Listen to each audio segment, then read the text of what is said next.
Let's talk a little bit about, we touched on it briefly, but ultra processed foods.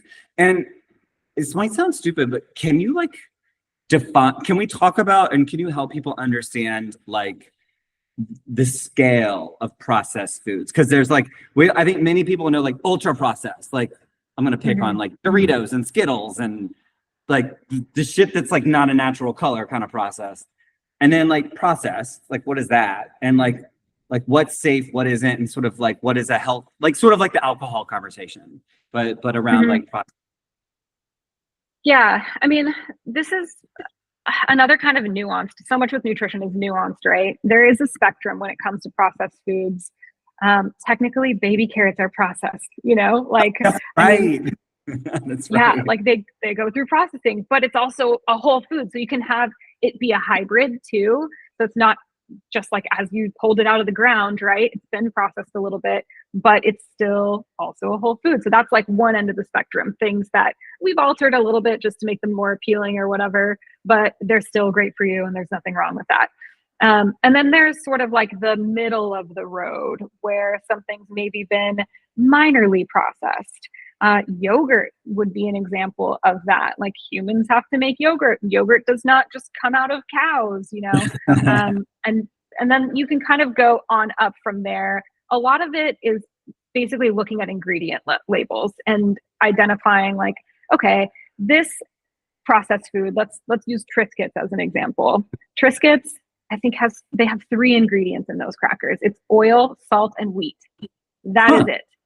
The oil they use, maybe not the best quality oil, right? But in the spectrum of processed foods, that would be on the, sort of more processed, like unrecognizable cracker, type food. But if you're comparing that to like a Dorito or maybe some other types of crackers that you might be choosing between, Triscuits are actually not the worst thing. And then there's, like your Pop-Tarts and stuff like that. The thing with processed foods and the reason that they get so much negative attention is because they're typically high in inflammatory or potentially inflammatory saturated fats or oils that might be hyper processed and things like that, or a lot of refined sugar, and then preservatives and ingredients like that, fake colors, like yellow number 9 or whatever, that might not be ideal for us. And so if we think about it in terms of that, like if you're trying to minimize your consumption of things like sugars, things like excessive saturated fats, things that are maybe chemicals that you don't necessarily recognize, that's an easy way to identify foods that you should steer clear of, because those hyper processed foods are going to be high in all of those things.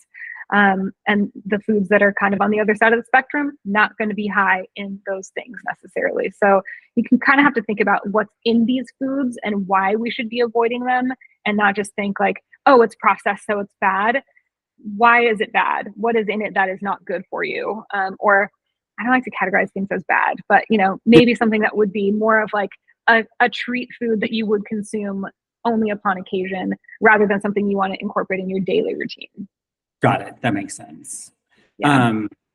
Yeah, it is. Everything is nuanced. And I'm always like you, like, every once in a while you just want a Dorito and it's fine. But I also depends too, like if you're the type of person, I like what you said, like, is this something you want to put into your diet regularly? Like I do work and have worked with clients over the past, like meal prep had a moment, and now it's like everyone's kind of like, oh, who wants to do that? And everyone's busy. So like, I often tell people like, you don't have to do all your own cooking. You can buy stuff pre-made. Like there are lots of options, and it sounds like, you help people navigate that as well. Like Totally. Yeah.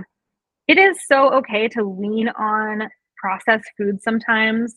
It can be a better choice. Like if you're, in between your lunch and your dinner, right? And you've got that big gap and you are just starving for something like a snack, and you bring, let's say, a protein bar with you, and that keeps you from going to the coffee shop down the street and getting like, something that might be way less ideal, like a big cookie or something like that.